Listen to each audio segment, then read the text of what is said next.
We have to create the right vibe, the energy, and everybody at the organization has to feel so privileged to be here. It's no other way.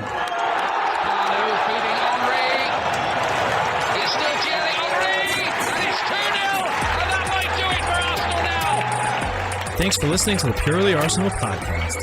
Please follow us on Twitter at PurelyArsenalFP for all the latest Arsenal podcasts. Welcome to another episode of a Purely Arsenal sit-down podcast. We are here to review the 2-2 draw at Stamford Bridge, back from the international break, and we had to let some of the players know after time. We're joined by Neil Shah. How are you doing, Neil? I'm alright, mate. How are you? Good morning to you, and good morning to you, James Johnstone. How are you doing, James? Very well, thank you. Good to be here. Thank you for coming on. So, it's been a horrible international break, and they're coming just thicker and faster. It's just dreadful, isn't it? But we got everyone back to relative fitness, didn't we? And we knew it was a big game going in. I think a lot of people were confident going to Stamford Bridge, but I'm under no illusions with Chelsea. I've said for the last week that I felt that they were going to show up for this performance. Pochettino knows how to set teams up for big games, and you can say what you like about Chelsea having sort of a younger team or whatever. They've spent $1 billion, and I felt this was basically going to be their biggest game of the season, and they were going to show up for it. But before we get into the game, James, I think one or two sort of talking points quickly on the lineup. I think the biggest talking point is to stick with Jorginho, probably. I think everything else kind of was like, yeah, finally we get to see our front three together, back four is the way it should look. But the Jorginho decision I felt was quite interesting, given that it was pretty obvious that they were going to play Conor Gallagher, who is basically a headless chicken. And he has an unbelievable engine. And I thought it was quite interesting that we went with Jorginho, because Conor Gallagher's really good at pressing. That's the one thing he's really good at. But I just wonder what your thoughts are. Did you have any... So I didn't really have any frustrations going into the lineup, did you?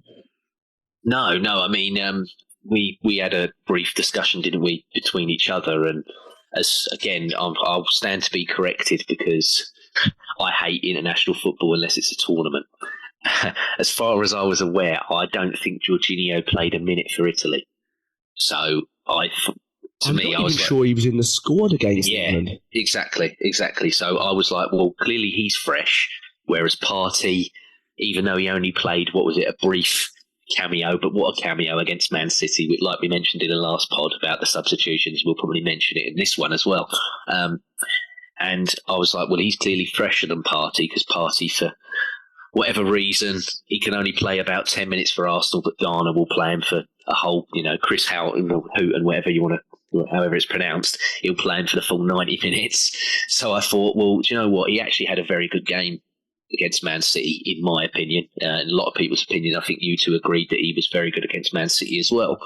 So I thought, well, yeah, stick with him, and we'll see how it goes. And yeah, I'm with you in that I think Chelsea definitely raised their level. I mean, I've watched all of the teams this season, because on my channel, as well as doing Arsenal stuff, I do the whole of the Premier League. So I've given people a view, and it does make me laugh that that's probably the best that I've seen them play this year, other than obviously highlights from their game against Burnley, which they won 4-1. But even at their best, and us at what I believe is the worst performance that I've seen from us this season, and arguably Arteta Arsenal side for a very, very long time. I mean, that even made Lens at the times look generous. And we still come out with a point. So, like I was saying to you yesterday, I can look at the result and be happy.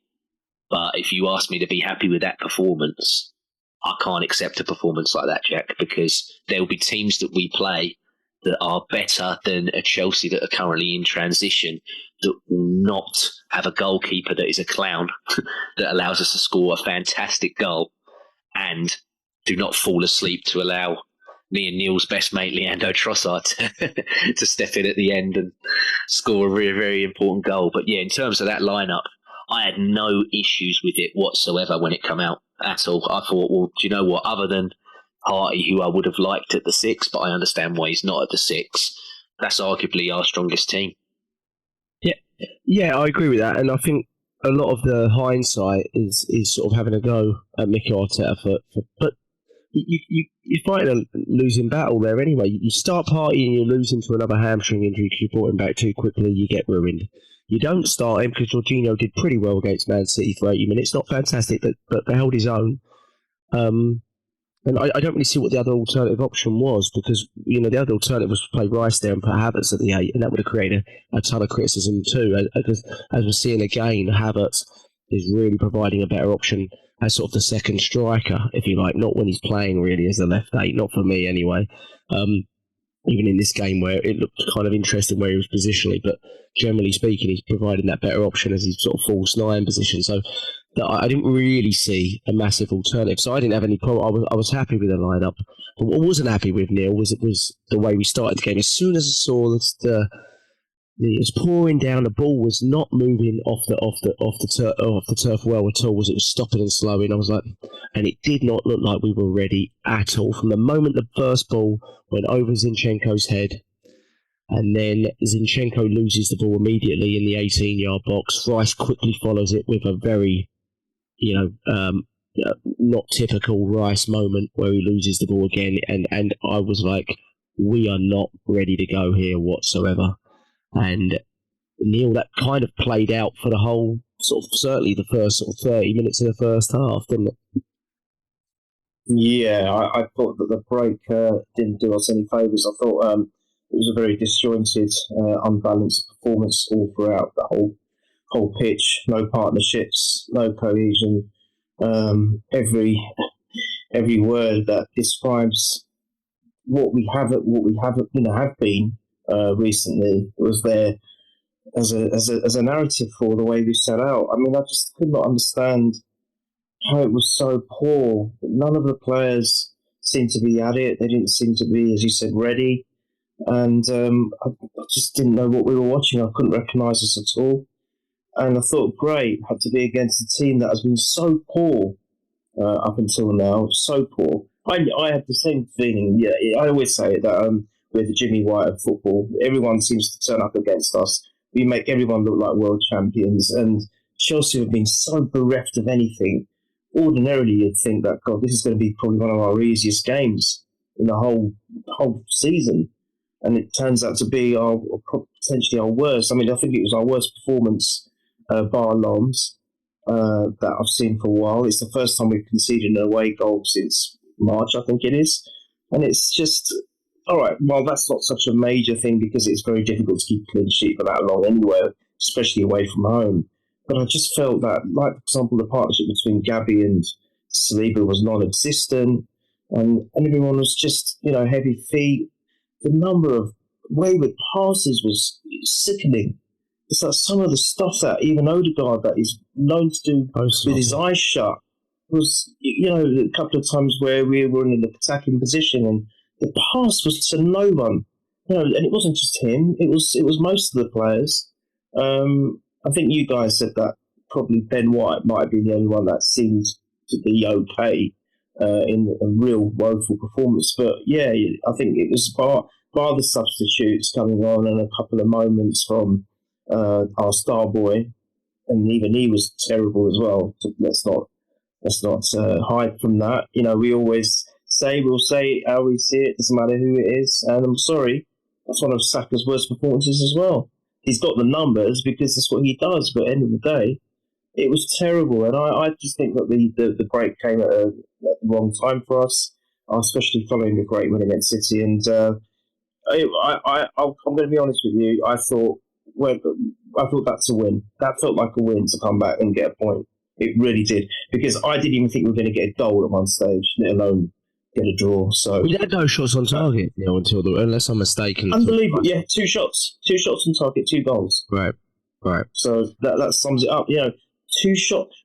Forward lineup of Saka, Martinelli, and Jesus, and we've got Odegaard in midfield with Rice, and we have no shots on target.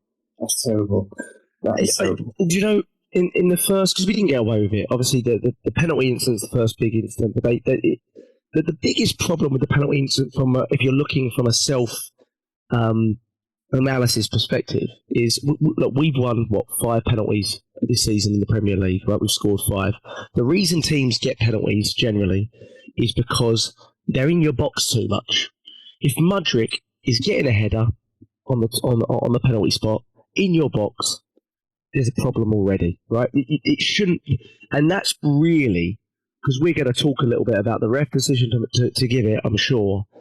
And then we'll go on to talk about some other referee decisions. I think we've got to talk about that separately, maybe. But that's the real concern, James, isn't it? Like there was already, we felt it was coming, and when the decision happened, I think we all, once we saw the handball, I think that the law in itself has no common sense whatsoever. But once you see it, you go, "That's getting given." You know it's getting given. You saw the one earlier in the day at Liverpool.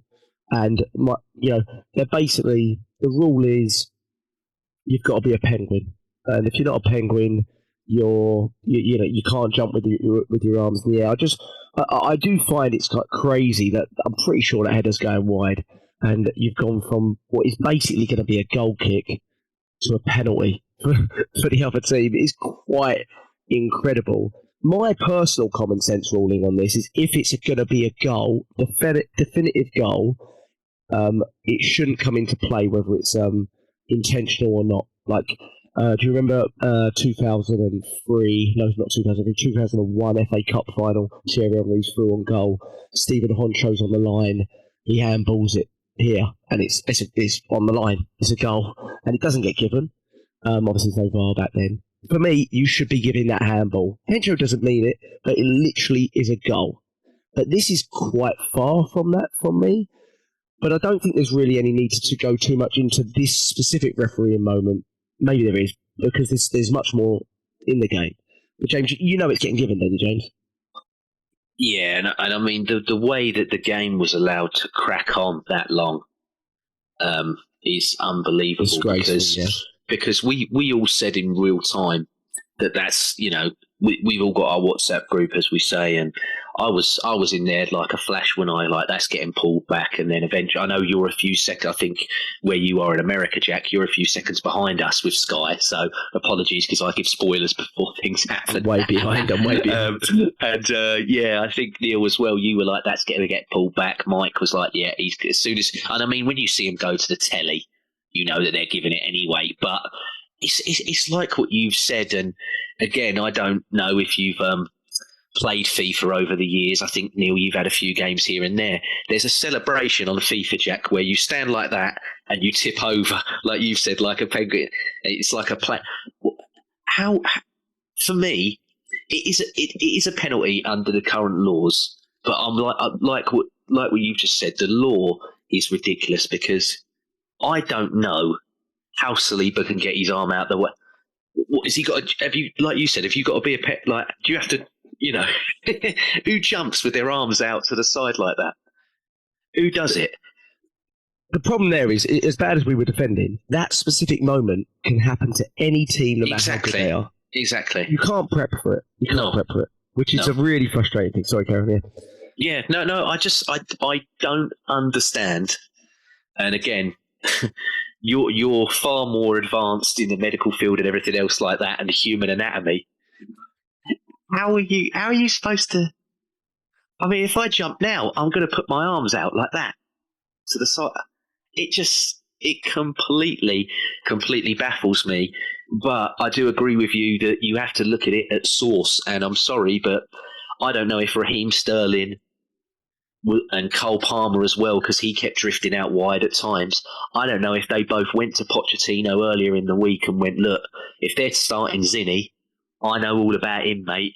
And I used to rinse him in training when we used to be at City, so I know how to beat it, because he was completely.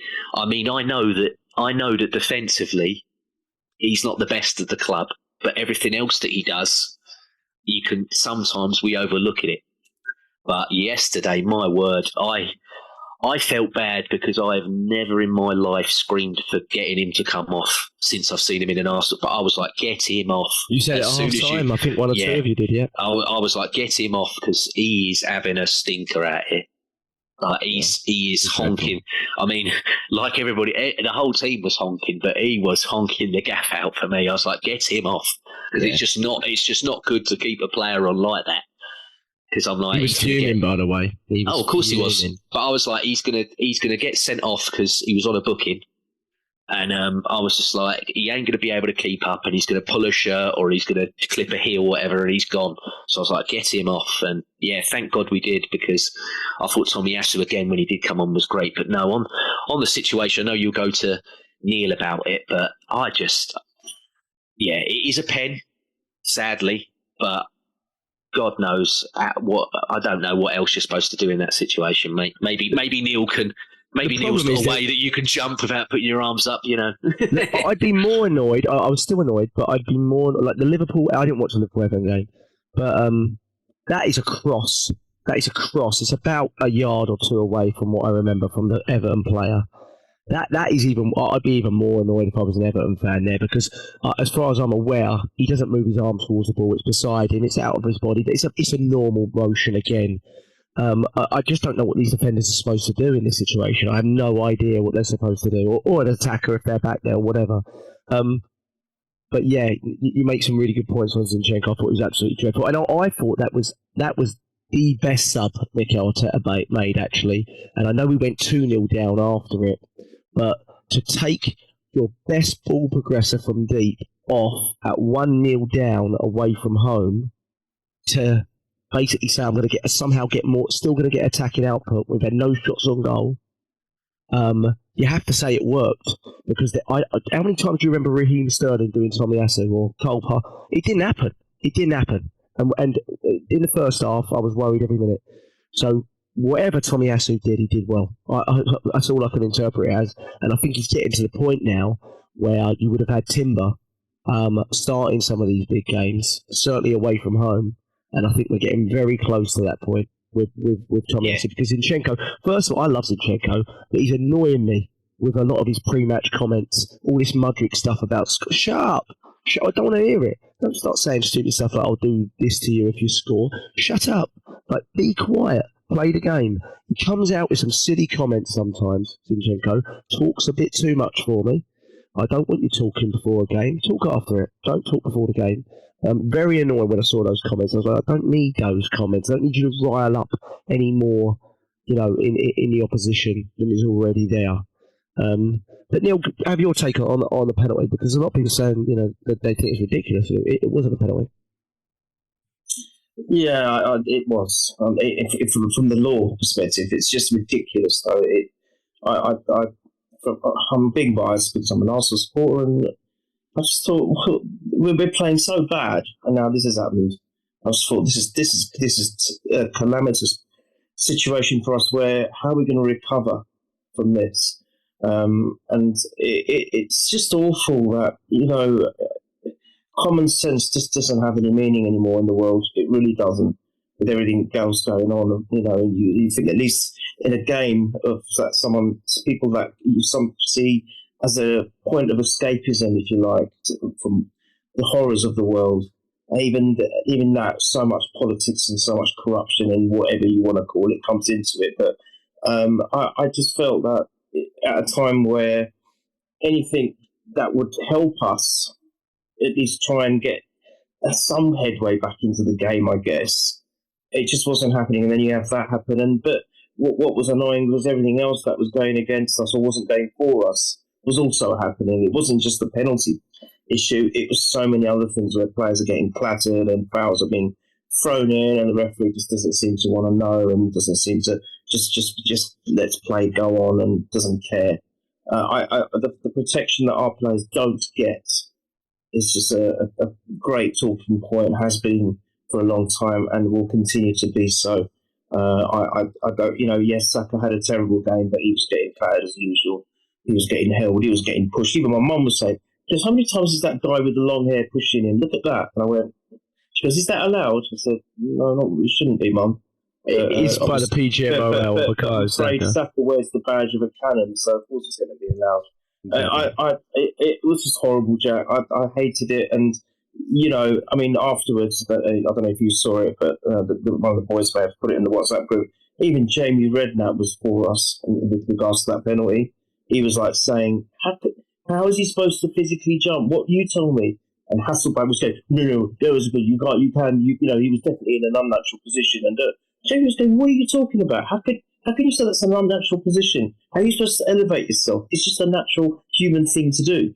And so that was quite surprising. But there was a lot more that, in that game as well that you want to talk about. And I'm sorry, a certain goalkeeper there.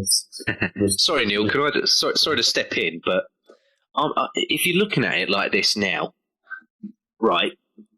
If I'm, I know that I'm not, but if I'm a player, I feel now, if I'm playing wing and I'm at the byline, do I try and fizz it in to hit my striker's head, or am I like you just said, especially with that Everton one? Am I like I'm going to try? You're going to get players now that go, fuck it, I'm going to ping it at their arm because it's going to get given, isn't it? You're going to have a generation now of players that are not going to try and pick out their, say if you've got a Haaland or a Tony or someone who's absolutely top notch in the air, you're not going to try and loop the cross to the head, are you? Because I think it was, 80... I think the statistic is 83% of penalties in the Premier League are converted. I think it's 83%. So you've got a bloody good chance of getting the goal there from the penalty spot instead of actually trying to find... And I'm like, yeah, you are. You're going to get... this, to me, you're just going to breed a generation that are going to be like, right, I'm going to fizz it at an arm. Because they're going to get given, aren't they? Just regardless of the, like you said, the point of... the point of contact or the speed of it? Because again, like Neil said, how are you getting your arm out of the way? Like how are you going to jump like that? I really, really don't understand it. And again, I do agree with you, Neil, as well. I don't like to go for refs because I think it's cheap and an excuse. But he was shocking yesterday. He was shocking yesterday, and yeah, there was a few moments, like Neil said. I mean, the one he's mentioned, that goalkeeping penalty shout, you've got two in there.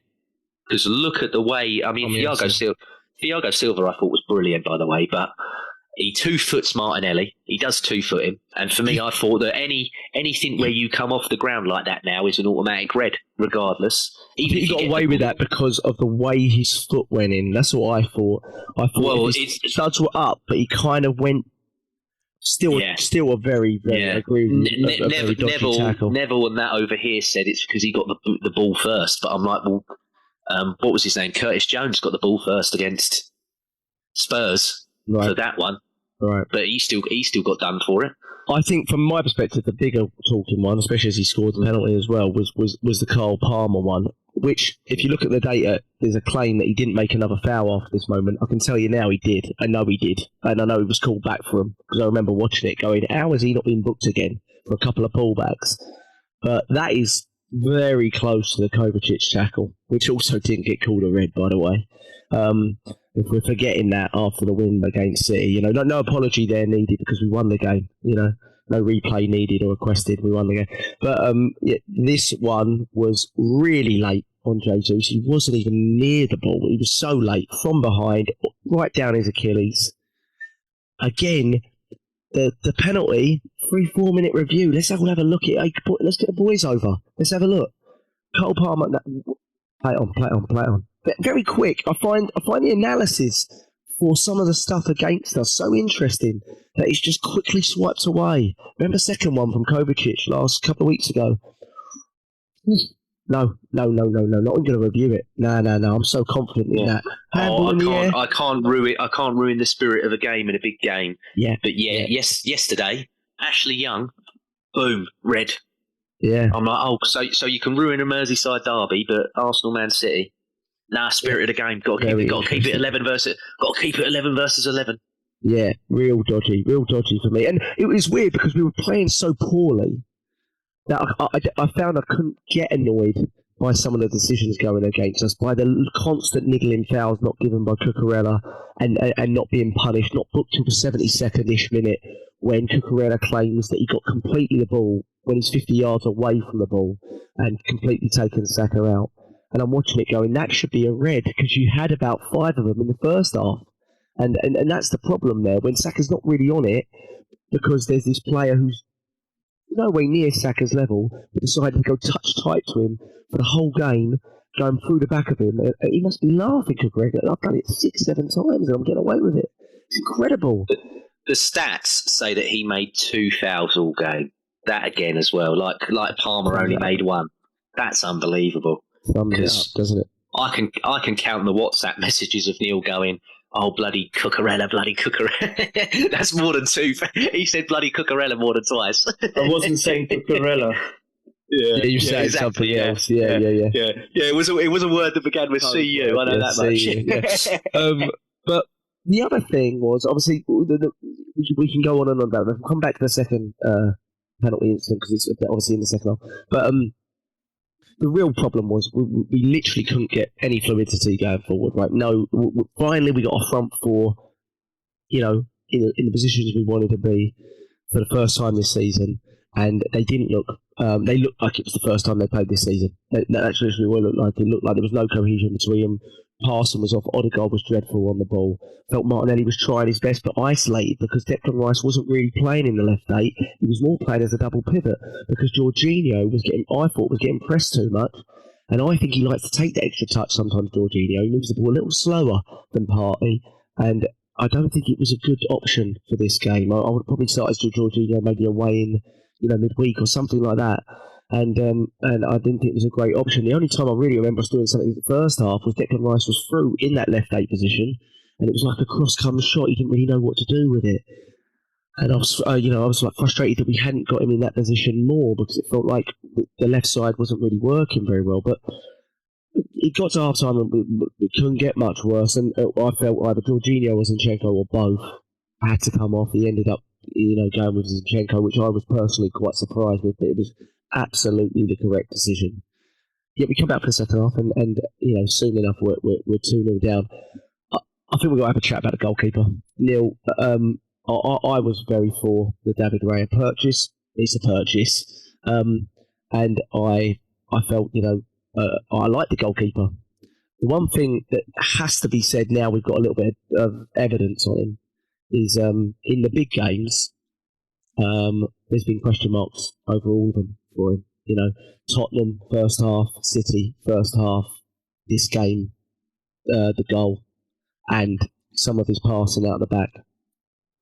What's your opinion, Neil? Well, obviously on the goalkeeper as well, but on where do you stand on how much at fault he was for the second goal? And first, Mudryk can do one with his Bellinghams. He didn't mean it. It was a complete fluke. Start doing a Bellingham celebration like we know you ain't got left foot, mate. So let's not start with that. You didn't know what you were doing with it, so I'm not having any of that. Get it right out of there. But go on now. Yeah, it's sad to say. I think that he was probably 95% at fault for the goal. There's no getting away from it. I just felt that the oppositioning was awful. It's being so far forward, well, to the side, not forward, you know what I mean, on the pitch, but just so far away from where you should be standing to be effective. Whilst in itself, when you look at the so-called goal that he meant, whatever. Even the match of the day boys both disagreed that it wasn't meant. Shearer and who else was on the match of the day? I can't remember. Mackay, both of them was like, nah, that didn't mean that. Definitely didn't mean that. Gary Nicky didn't mean that. Even just from that point of view, if you want to say that, I think someone was saying that he was trying to be aggressive. That's why I think that might have been on Sky. That he wants to be aggressive, that's why he's forward and etc. But the point is not for that kind of particular positioning, not for that kind of area. He shouldn't be. He should have been more on his line. But more importantly than that, even if it ended up being a cross and not a fluke, he would have been out of position for that as well, because the cross would have potentially got to the other player, and he would have been off position to prevent a tap in, or it would have made it very difficult for himself to do that. I don't know what it is with him. I like him. I'm not gonna. You guys know how much I like Ramsdale. I am a little bit surprised at the frequency of him not being chosen for anything now, being completely shut out. I know that it's very unlikely that he was going to rotate goalkeepers. It's just not the done thing. But I thought maybe Arteta might take this in a little bit of a different way. He might take a different direction to it, be a bit off the wall, do something that top teams haven't done before, and he might rotate. Who knows? Because he's the one that said himself. I think that was just an excuse now, and I think everyone probably saw through it. But he's the one that said, that I was never in a position to substitute a goalkeeper. So, having said that, you'd think that maybe you might play 1 or 2, 3 matches, then you might switch back to the other one. But, he's stuck with Raya, he's gone with it. And I felt that some of the times where our managers have chosen certain players that we've been upset with is because of the price tag, that they're too expensive not to play. It doesn't matter how good or bad they're playing, week by week. But in this case, you've got actually the more expensive keeper at the moment on the bench, or not at all. And I think that it's a confidence issue with him. He's so nervous, especially for the big games. I think the problem of him taking over a player such as Ramsdale. Now, I know he's got his faults, Ramsdale, but I still think he's a quality keeper. And for someone else to come in and take over that, you're going to be the pressure's going to be on you. It doesn't matter what kind of human being you are. You're going to have that pressure because you know that you're going to be scrutinised for everything you do, whether it's good or bad. But you're going to be scrutinised. You are going to be scrutinised big time, and I think that is starting to affect him. And I don't think that is going to be doing him any favours. I'm trying to defend him here rather than criticise him. I actually feel for him. I just think it's too much too soon for a player that hasn't really played for a big club before. And neither had Ramsdale, to be fair. But that's where the difference is. Look how Ramsdale took to his job with Arsenal. It was absolutely phenomenal, some of the stuff he was doing. We were like, oh my God, what a play. Don't you remember how much we were lauding him initially? And I just feel that it's not working out at the moment for Raya. I'm not saying that he's a bad goalkeeper at any point. No way. There is so much good about that man, apart from the fact that he's got maybe a little bit of a disadvantage with his height. But other than that, there's a great keeper in there, but he's just got to maybe fine-tune himself and his mind for the bigger games. That's how I see it. But also, I don't see it being a problem if Arteta gives him a rest now, because he's got the keeper to do it.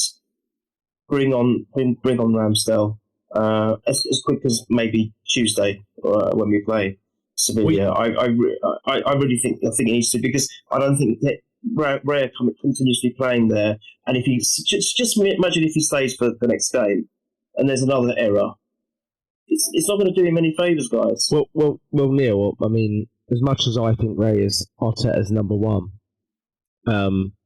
if you keep making clangers, he's going to make the change. It's as simple as that. And the weird thing is that Ramsdale for the big games has always been really, really good. Do you know what I mean? And there was an argument with Raya that he's calm, and I think to some degree we've seen this. He's calmer and more assured in the games where he's got less to do, and I think we have seen that, in fairness, with Raya.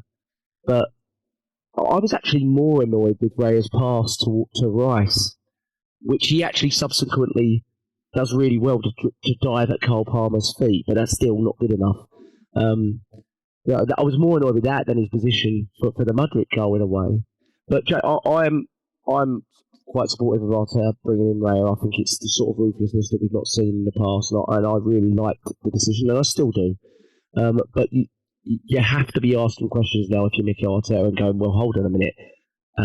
This isn't necessarily as clear cut as I thought, and if he's not going to get up to speed real quick with understanding how big these games are and being able to cope with it, then I might have to revert. I mean, do you think that's possible, James? I'm starting to think it is, to be honest. Yeah, I mean, I've got obviously people that I know that are quite close to the club and what have you, and I got told that behind the scenes, like what Neil's just said, a lot of the players were very, I wouldn't say aggrieved, but more so upset at how Ramsdale's been taken out so quickly because of how big of an influence they've said that in terms of voices in that dressing room, especially with Granit Xhaka going, he is one of the loudest and one of the biggest motivators of all of them. And that up, they were a bit like, well, hang on, if he can if he can subsede Ramsdale so quickly, what could he do for one of us? If he's that quick to throw him out, could he do the same for one of us? And I wouldn't say it necessarily creates panic. I mean, the majority of these are international footballers, so I think they can crack on and get on with the job. But there are facets of his game at the moment where I'm just like, you're gonna have to be dropped here, maybe, mate. Like you're not at the level. And again, these are mistakes that if Aaron Ramsdale did make, I feel that he'd be in The Hague by our fans. I think there's certain sections of the fan base, that were so quick to go in on Ramsdale. Like for me, I never thought that Ramsdale was terrible, but there were certain aspects of his game that I didn't like, and that's what I feel about Raya. I don't think Raya's terrible at all. Just there's certain bits in his game that I'm watching at the moment where I'm like, Jesus, man, like you can't keep. I mean, if that one to Rice. If Cole Palmer does actually get that properly and slots that in, I think he is dropped. I think he's definitely dropped on Tuesday. Yeah, I'm like, I think he's out of here Tuesday. Yeah, but it was one of them. He made 2 or 3 very, very good saves, I thought, towards the end. But I'm like, Jackson again, at his feet. Yeah, the shot from Jackson. Yeah, go ahead. Yeah, yeah, and that to me, I'm like, okay. But again, that just goes to what we were saying about all the others, where I'm like, Neil's got the shirt behind him there. This is Arsenal. Like, we don't. Why should it take 75 minutes? You can't give teams head starts. Like, why have you got to be 2-0 down before you go? Oh yeah, we're in a game of foot. Oh God, I better start playing football now. I've just remembered I'm in front of 30, 40,000 people and everyone watching around the world. Oh, I better start playing. You know what I mean? We can't be doing that. Just before we get to that point, though, at the 60th minute, Sanchez comes out for a ball. Now, oh my word! I think, correct me if I'm wrong, but the first instance of this season was in the first game of the season when Onana flies out, misses the ball, clotheslines a Wolves player. It might have been Cunha, it might have been someone else. No, it was Kaladzic. It was the guy who was 6'7". That's why it stood out so much. Okay, sorry. He's a bloody 2-metre Peter, that guy. Am I right in saying PJML issued an apology to Wolves for that, or am I incorrect there? Okay. Yeah, well, so by apologising... it was absolutely ridiculous. By apologising, they admit that is a dreadful decision. Now, this is exactly the same as that. He's missed the ball entirely. Obviously, there's the Paul and Tomiyasu, etc., but we're used to not getting those. Manu away a couple of years ago will remind you of the same incident, Harry Maguire, we all remember. But he's literally clattered through Gabriel Jesus. And I think the timing of it's really key. We're 2-0 down. We're not really in the game in the sense of looking like we're coming back into it. And they just sort of blow it off. Do you know what I mean? They just sort of throw it off. If the game's in the balance, do they do that? Or if we're 2-0 up and it's on the other end, what I don't get, Neil, is my biggest frustration is not even the not giving of it. It's the quickness. It's the outright sort of belief that they've done right and they're just going to move on from it. I mean, I was livid. I barely moved off my couch for 60 minutes. I was so upset. And that moment, even 2-0 down and thinking we're basically done in the game, I was like, he's gone through it. He's literally gone through him. So, Neil, I mean, that Saliba's one penalty, we knew it was getting given. That's more blatant, though, isn't it, Neil? Well, it's unbelievable. I was so annoyed. Livid doesn't even come close. When I saw the impact to Jesus' head, it was like he was being knocked out by Mike Tyson with an uppercut. And what frustrates me is not just the fact that they are so quick to dismiss any decisions or against us, potential decisions against us. They're so fast to just skim through it. And other decisions which might be going in favour of the opposition when they play us, they take an age, get the sketchograph out, they fly in Mike Dean, Howard Webb to be there on the panel to analyse it and say, yeah, definitely that's definitely a penalty or that's definitely not a foul or whatever it might be against us. But when it's something that might go in our favour, it's just brushed over, like the game, where he just waved on play when Declan Rice could have been, career ended with that challenge from the player that got given nothing. It just makes me sick. It's something that we see literally week in and week out. I cannot believe what infuriated more, actually, Jack, was the commentators said nothing. Yeah, they were concerned whether, is he all right? To me, I thought he was knocked out. He looked off, didn't he? I thought he was gone. I thought, he looked Bellerin-ish. God, yeah. It looked awful. I mean, thankfully, he's all right. And to be honest, he did come off soon after it, though, Neil. No, he did, but at least he wasn't knocked out. I thought he was concussed, completely gone, concussed. I hope he wasn't. I hope he wasn't. Well, that's the other thing, How soon after did he come off? Sorry, carry on. Don't they do those tests now? They come on, precautionary tests now. I'm seeing it in cricket. I don't know whether you guys are cricket fans, but now even the slightest cricketers wear the protective helmets, but now there's a new rule. It doesn't matter how light the ball hits the head; they get the medical staff on straight away. So just to make sure that you're right. Is that since the Australia player incident? It's possible, yeah. But the thing is, they've taken action, Jack. And of course. And what annoys me was this was not just brushed off from a decision point of view, but just from the point that just carry on. And I'm getting sick and tired of our players. Any decisions for going against us or potential ones that will go for us. It's just not getting screen time, and it's not getting any kind. There's no mention of it. I mean, again, look, I'm not the biggest fan of Match of the Day, but even those boys for this decision said that's a penalty all day. Look at him; he's absolutely taken Jesus out.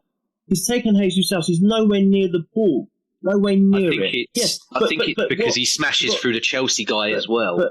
But I'm like, if it was clean and just if it was just Jesus on his own, yeah. Also, he doesn't get the ball, James. Do you know what I mean? If he gets the ball, you could make the argument, well, it's just a follow-through, even though it's not great. Yeah, if it was near the ball, that's fine, but he wasn't. He was nowhere near it. And I think they were trying to almost mitigate it from exactly what James just said. I was just about to come on to that, because he took one of their players out as well. Yeah. It's that's all right then. Yeah, look, he took their player. No, it's not all right. He's taken our player out. Even whether it doesn't matter what part of the pitch it is, but in this particular occasion, it was in the penalty box. He's taken our player out, and you have to take that into consideration. Nothing. It's just meant to be sick. I was saying earlier at the top of the podcast, we were playing so awful. So sometimes in games like this, you need a bit of luck, right? You need a bit of luck, whether that might be a decision or you might get a fluke or a deflection or whatever it might be. We got nothing. We got the penalty decision against us with the Saliba handball. And then we get this. And it's like, on top of all the fouls that our players were having to suffer.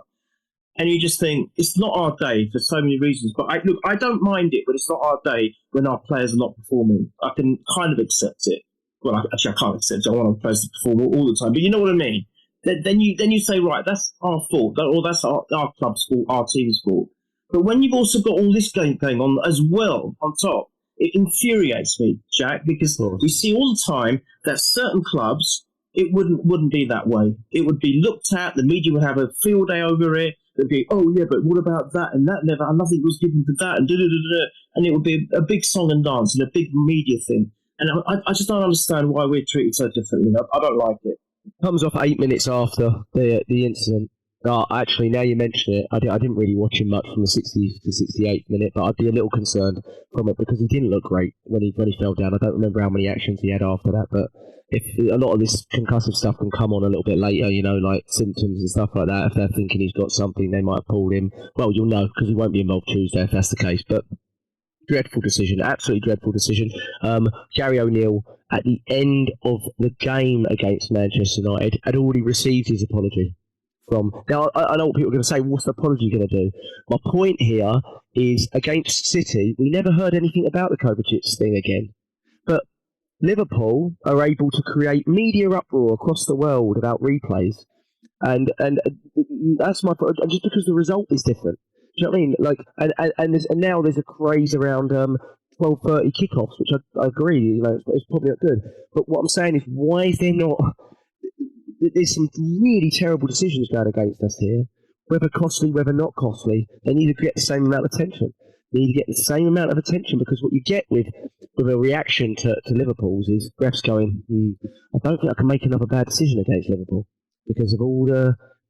Why is the frenzy only happening there? It doesn't make a lot of sense to me. We've had some terrible decisions go up against us this season. Kovacic, Tomiyasu double yellow, this one, right? Really bad. And the one good thing about this was Sanchez saw David Raya and said, I can do better than that. Really? He went, I can do better than that, mate. So I'll show you how you really screw up a game right here. And that's what he did. 76th minute. There is not an Arsenal side that I can think of in the last 10 years that gets back into that game.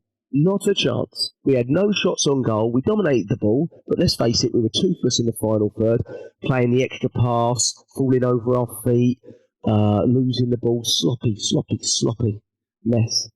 And then Sanchez clears it to the 36.6 yard point, and Declan Rice whippy delish bottom corner. It is the talking point of the game in terms of like the turning point. James, it is a brilliant finish. So good that I think if Sanchez is in his goal, he still doesn't save it. Yeah. The placement of it's fantastic, and I mean to hit it right away as well. Do you know what? I was already relatively excited about him when he first arrived, but he's made such. I mean, what is it? 10 league games? Sorry, 9 league games in now. He's made such a difference. He's such a good player, Jack. And afterwards as well, I thought his interview. I know you might have got a different one where you are, Jack, but the interview he gave on Sky was excellent. And do you know what? I watched that and I thought to myself, the way Odegaard's, can go, and if he ever does get another big offer again, I'm like, you've got a ready-made person there. Like, as much as I would be upset Odegaard's left, I'm like, I wouldn't be upset from a point of view of, who's going to be captain now? Because I'm like, you've got him. I'm like, that guy for me, the way he's going, he'll be captain of England after, old socky bollocks up front retires. He'll be captain of England easily because he's that good. He's that, if Southgate, if the old pizza idiot isn't there anymore, we get a manager that knows what he's doing. He'll give Declan Rice the captain's armband straight away because he's that good. And yeah, absolutely fantastic finish. But yeah, he's a bum, mate. Sanchez. I'd still, if it wasn't the fact that Chelsea have got the Brighton goalkeeping coach there now, he wouldn't be there because he's dreadful. He was dreadful for Brighton. They started playing their other goalkeeper Steele, who's not even that good either. They started playing him towards the end of the season instead because Sanchez is just he's rubbish. With his feet, yes. No, he's rubbish. And I just going again, sorry, on what you said before. Liverpool have now got that guy banned from reffing their games, haven't they? He's not allowed to ref Liverpool games anymore because of all the fuss that they. If that's true, incredible. Yeah. Well, it's like what I think it was Neil that said, so he can't make mistakes for Liverpool, but he can make mistakes for all the other 19 clubs. Then that's brilliant. Perfect. I'm like, we asked for that for Mike Dean for about 9 years. Game. Yeah, well, this is it. Is that I'm like, okay, well, if that precedent's now been set, I hope Arsenal do right to the old PGMLO and go, I don't want this guy. Because, again, like I said, I don't like to dig on that, but he was absolute bobbins, that ref, yesterday. Like, even after the 2 goals, I know I'm jumping ahead of the gun, sorry, but the Havertz one at the end and the Nketiah one, they're not fouls. They're just stronger than the 2 that are trying to hold them off. Yeah, a lot of those sort of 50-50 challenges, etc. That went against us. I remember, but they got all of them. They got every single one of them. Yeah, every single, and it might have been game state that sort of got you there. I have to say that the funnest part of the Declan Rice finish, beyond the fans sort of basically coming to life again, I thought they were terrific. I was hearing them even at 2-0 down, but I don't think there's many in that fan base at 76th minute are thinking we're getting anything from this. And they just jump. And at that moment, I don't jump up when we're not at the very least level in a game. But I flew up at that moment. I was like, okay, we're getting something here now, right now. That's a turning point. But the way Enzo sort of does his Gabriel curve you know what I mean? Like the Gabriel offside curve to get out of the way of the deck, like it's going wide. Brilliant. I thought it was fantastic. I was like, 805 million. Little shifty. I love that. I thought it was great. If you watch it again and slow it down, he literally curves himself around the ball. Enzo Fernandez. Beautiful. Lovely, jubbly. That's 105 million midfielder for you, mate. But that was that I thought it was fantastic. I thought Rice was, even before that goal, I thought he was probably our best player from the starting lineup. You do have to give Mikel credit because he was so annoyed on the touchline. I mean, you could tell he was livid. You could tell in the interview post game he was just so short. He was so livid, even though we drew 2-2. And I have to say, at like the 76th minute, I was like, I have no idea what formation we're playing or where everyone's playing. That's how many subs we've made. Like, we've made so many at one time. I was like, I don't really know where we're putting Havertz or Smith Rowe, or it felt very sort of haphazard and just go for it kind of thing. But Neil, it worked. It worked because all of the subs, I would say bar Smith Rowe, I don't think he was terrific, to be honest. I think he had about a 50% possession pass rate. And I wasn't, but everyone else made a really positive impact, Neil, and you've got to give it Mikel full credit, haven't you, really, for that? Yeah, it's like the complete opposite of when he made that crazy mass substitution against Man U, wasn't it? And it completely unbalanced the team. This one, that was away, was it, at Old Trafford? Yeah, that's the one. But this one literally saved us. Wait, well, we got a point now. When I say saved us, I'm not talking about a win. I'm talking about saved us in terms of suffering our first defeat of the season. I thought I have to give a mention to Tommy Asso. I know you have touched on him before. He was amazing. Everything he has done has touched the goals. He's the Tommy. I said it before, and I know I'm repeating myself on the podcast, but he's the Tommy that we saw when he first came off the plane. He's brilliant. I'm always championing Trossard and Emil Smith Rowe to get more minutes. Well, he needs more minutes as well. Look, I love Zinchenko just as much as you guys do, but he's not right for every single game. He's not. He's good for certain games, but not every single game. And that's when you bring in the likes of Tomiyasu. There was one point where he was holding on the defender and he was doing nothing wrong. And it's like, and on another day that maybe a foul would have been given against him, but he's just showing his strength as what he can do, and he can control. We laud about Saliba and Gabriel all the time, and we talk about Ben White. Poor Tommy never gets a mention. I think he's a great defender for us. I really do. And he is the next best thing that we can have following that horrific and unfortunate, injury to Timber. So we're lucky to have a Timber 2.0, if you like. And I agree with you. I think Timber would have been player of the season if he hadn't got injured. That's without a doubt. I can't wait for him to come back, and I hope he's the same, if not better, when he comes back before his injury. I really do, but sorry to digress. But yeah, all the substitutes, and then obviously my man Trossard. I thought he played. He plays a very different role to Martinelli. He's a different type of player, but he brings a different dimension to us. Martinelli's all about injection and pace, enthusiasm. I think Trossard is, in some ways, a technically different type of player. He doesn't have that pace and injection of energy, but what he does bring is, I think, his awareness, his positioning, all those kind of facets that he brings to the game, which is so good. And he always makes some kind of impact when he comes on as a sub. Always. It's very rare that he doesn't. Yeah, I think he started a couple of games where he might not have been as effective, but when he comes on as a sub, he's a devastating player. And right place, right time. As much as we laud Saka, who had a terrible game but gets the numbers, it was a great cross, by the way. That was a beautiful and brilliant cross. From Havertz to get the ball out to him, wasn't it? To take it down from the ball, wasn't it? Yeah, that's right. And I just wanted to mention, I don't normally talk about lineups, but my surprise was Havertz wasn't in the team actually yesterday. I thought if he was going to play an ex-Chelsea player, it would have been him, not Jorginho. Mm-hmm. That was my surprise actually, and I thought Havertz done all right. He has actually done all right the last 2 or 3 games.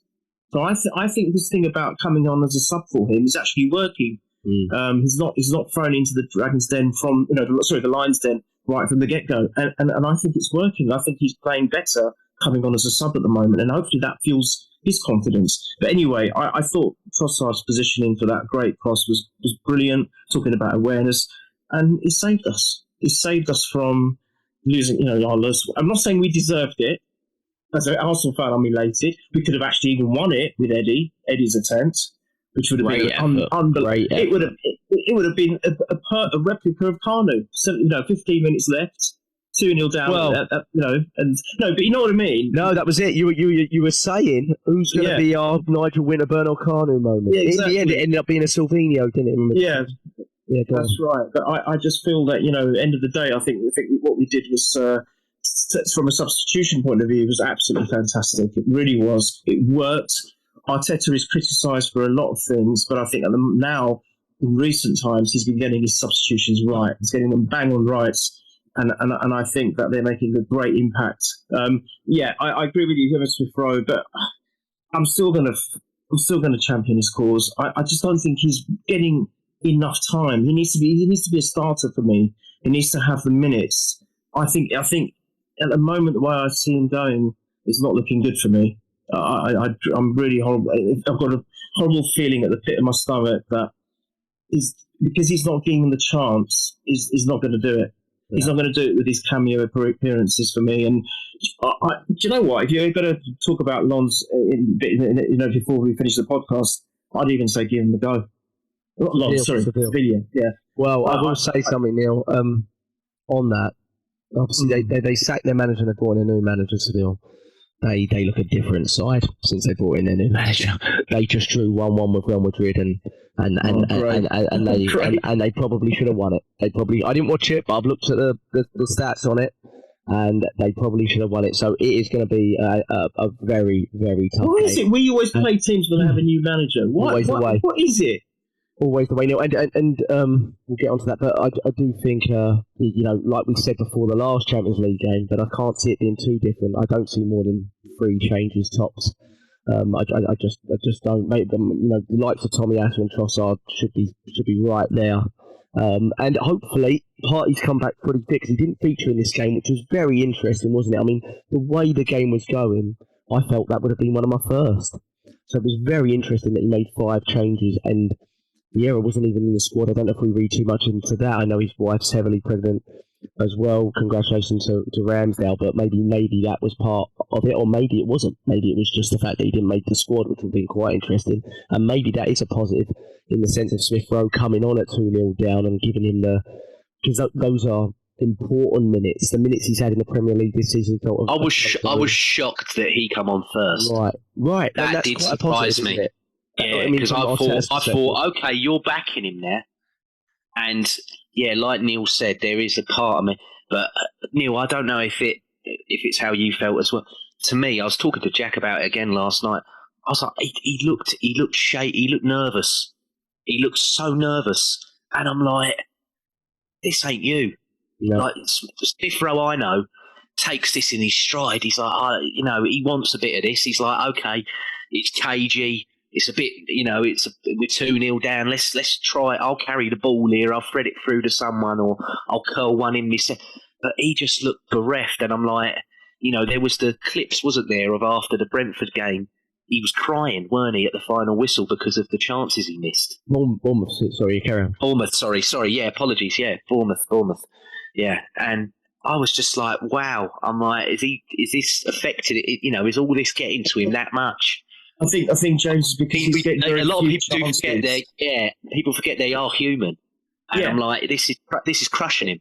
This is crushing. He needs a start or two, but he's not getting it, is he? That's the thing. I think because he's getting so few chances, he knows that he's got to act very quickly on them, and he's got to make an impact straight away. And I think the pressure's getting to him. And, end of the day, even if I agree with you, James.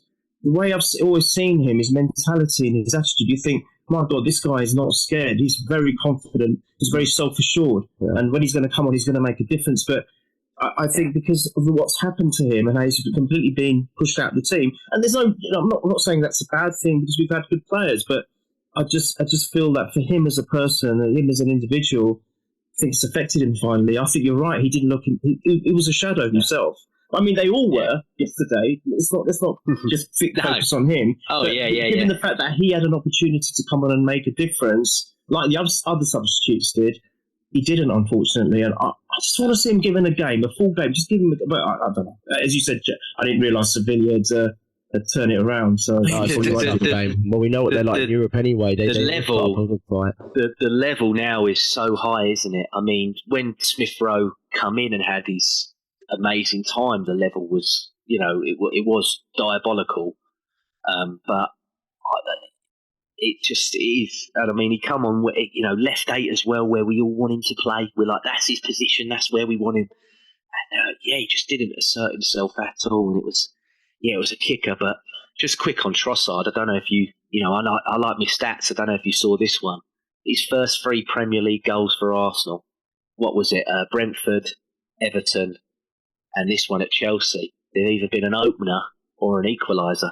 So it's like he's so important. The goals he scores are so important. And I'm like, I'm like, we need him. 5 of our subs have scored, James. Exactly, and I love him. I was talking about him before we signed him. About he's an option if we go there. I'd love it. And I've been so happy since we've got him. He's brilliant for me. It was sort of poetic justice after the Mudrick goal that our sort of replacement for him. Yeah, very true. Yeah, I didn't even think about it like that. Yeah, and showed him up. And I remember I didn't really think about it until later on. I was like, yeah, that's who you want getting the goal if you're going to get an equaliser there, wasn't it? But in the end, we could have won it for Reddy. I don't know how he gets that ball first, but again, endless work rate, tireless when he came on. I thought he gave them another problem, which they were hoping Jackson would give us, I think, which to a degree he may well have done, but I think Eddie was far more impactful. And there was only one team that was going to win it at that point, really.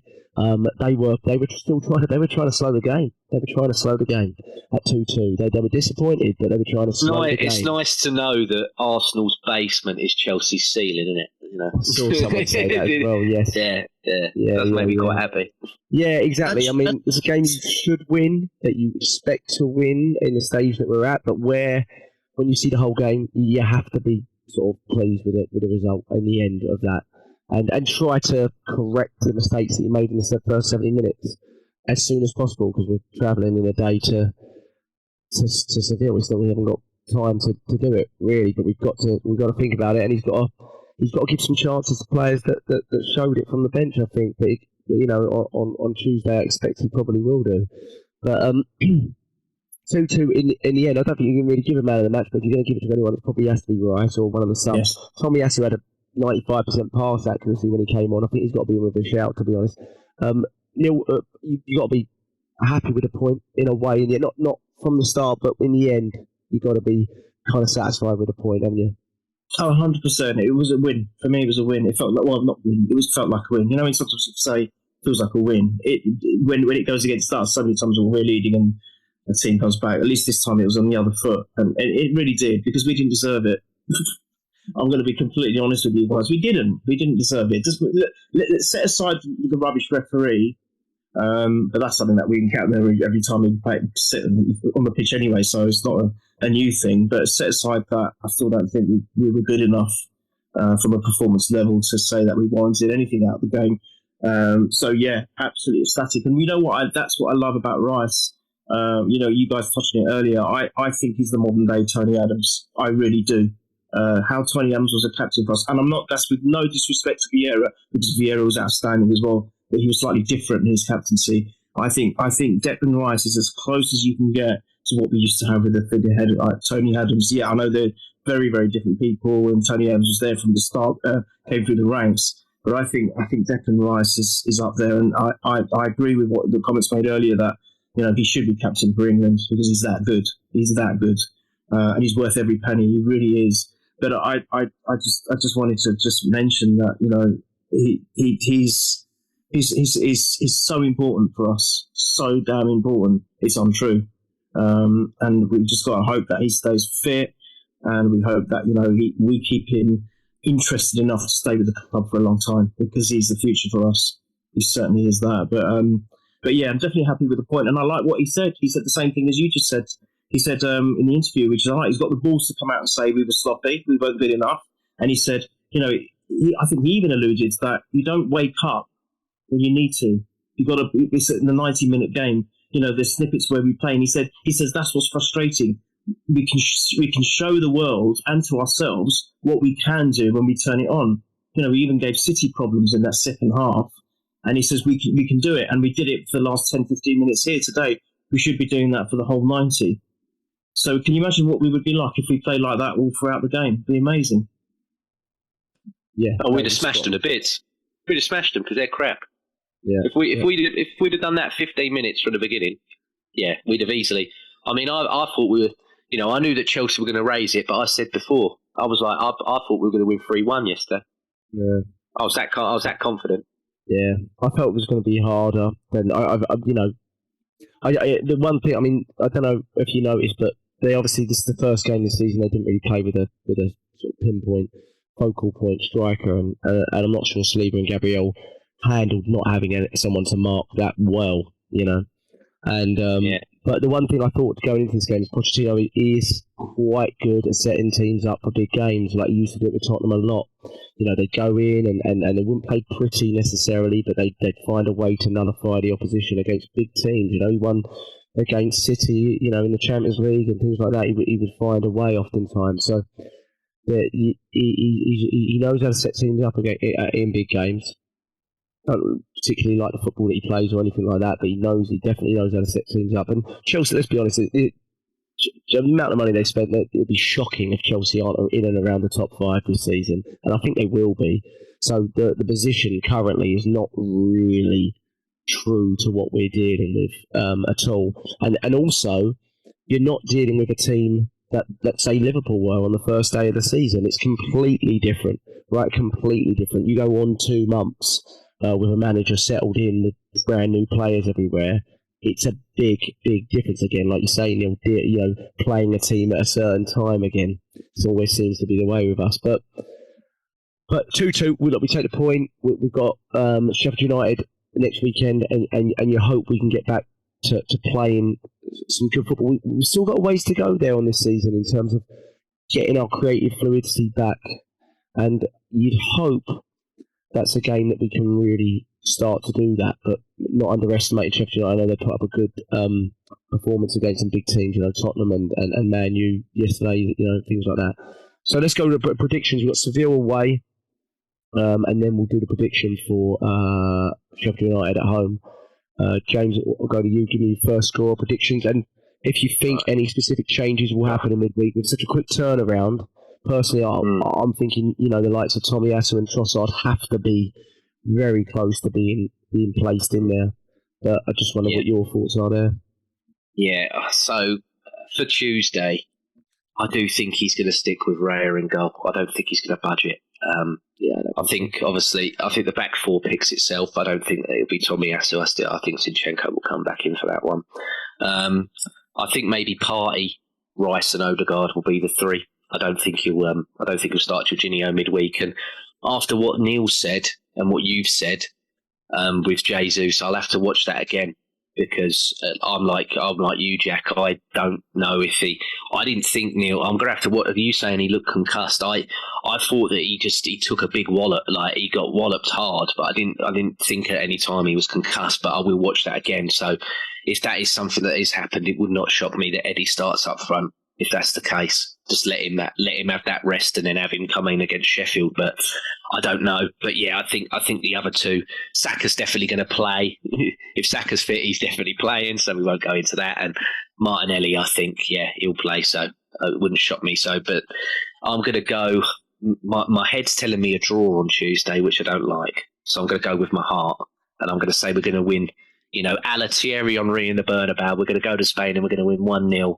And it's going to be Gabriel Martinelli to score. And your prediction for the weekend? My prediction for weekend. Saturday. Without knowing what happens midweek, because I'm like, if we have another lens, we're going to have a reaction. But yeah, I'll go 2-0 the weekend against Sheffield United, and I will go for pick Martinelli for that one. Come on, Odegaard. Let's get you back. I mean, it's so weird. Every time he plays for Norway, the game after for Arsenal, he is normally rubbish. because he's their captain. He overexerts himself so much because Haaland was apparently bobbins for Norway midweek. I think he didn't even play the second game. So yeah, he just overexerts himself. He overexerts himself for Norway because he's captain of Norway, and then he comes in bloody, cooked for us. And then he's rubbish. But we'll get Odegaard back on form at the weekend. All right, I'll take those results any day of the week. But Neil, what's your predictions? Any predictions on the lineup? But then predictions for Sevilla and Sheffield United. Yeah, I think I'll go with James on this one. I think he's not going to change anything at the back. I think even Raya is going to be, Spanish team. I actually think he's going to stick with Raya, and the back four won't change as much as I'd like to see Tomiyasu play a bit more. But I think he'll stick with Zinchenko. Hopefully, Zinchenko will be a different animal on Tuesday. And I also think the front three are not going to change. I think it's still going to be the same, unless, of course, the thing with Jesus, it might be Eddie coming in, which isn't a bad thing. I don't think. Midfield, with the exception of Jorginho, will stay the same as well. I think we might see Partey. This might be from the off, or it certainly will be at some point in the game. But could even play Havertz in midfield instead of Jorginho. But it's not going to be much. I think two changes, three at the very, very max. And prediction-wise, my head's telling me draw as well. I don't know why. I think it's because what you just scared me of saying that they look like a different team now. But I can't do draws. Definitely won't do a loss. So I'll go 2-1. I'll say 2-1, and I'd say Odegaard for that game, actually. I'd say Odegaard for that game and 2-1. And then Sheffield United, I think we'll be back to our best. I've got a feeling it's going to be a good day. I think we're going to wallop them. 4-0. And I'll go with Saka. So 4-0 Saka on Sheffield. Just on Saka, I thought we'd talk about the subs that he made. I thought it was brilliant that he left Saka on, because Saka, if one player is going to give you one big moment with a terrible performance, it is Bukayo Saka. And he did do that, didn't he? So I thought that was very good. But I'll predict the draw against Sevilla. I actually think he might bring Tomiyasu in for that one, and possibly Partey. And then maybe you'll see a different striker if there's an issue with Jesus. Yeah, so maybe the maximum 3 though. Yeah, I think like you, I think he'll probably stick with Raya, but I think I'll go like 1-1 and Saka for that one, and then Sheffield United I'll go 3-1 and Jesus for that one. I'll go 3-1 Jesus. But yeah, I mean, we can't look. We've got to make sure we get something in midweek. We have to make sure we get something in midweek, because when that group come out, all the aways made me go ugh. Right. Like, yeah. I thought away. I don't like. I was like, we'll beat probably all 3 of them at home. I was like, away. I still got, even him as a manager, I've still got little irks about him in a way. In a way, in Europe, he ain't as astute about it as I think he is. Yeah. But I'm here to be proved wrong. I'm happy to be proved wrong. So yeah, fingers crossed. I mean, smack me in the face with it, prove me wrong, because that's what I want. But Sevilla, I know they've had a poor start in Europe and a poor start to the season, but I think you're dealing with a different team now with new manager, and what I've seen of what they've done in last recent weeks. I think you'll be dealing with a team that's really, really going to go at you and press high and be full of energy. So we can't start games like we did. And they've got Ramos, Jack. We know what he's like. He's the king of the old SHIT houses, mate. So yeah. So we need someone that's going to deal. Actually, you need Jesus for that, don't you? You want Jesus there for that, because he knows how to deal with that sort of stuff. You really, really do. So let's fingers crossed. But boys, we've got a point. It's not the perfect way to come back after an international break, but again, like you said, we showed some real character there. So got to do the same this week in midweek. Quick turnaround, isn't it? So we've got to get everyone raring to go. Hopefully, a couple of changes will get us fresh and get us up to speed again, get us creatively moving. Got to keep the faith. Long season, long way to go. Fingers crossed for 2 more wins. Up the Arsenal, boys. Thank you so much. Yeah, Invincible still on. Come on. Come on, boys. I don't even know how to stop the recording now. Oh, there you go. Whee!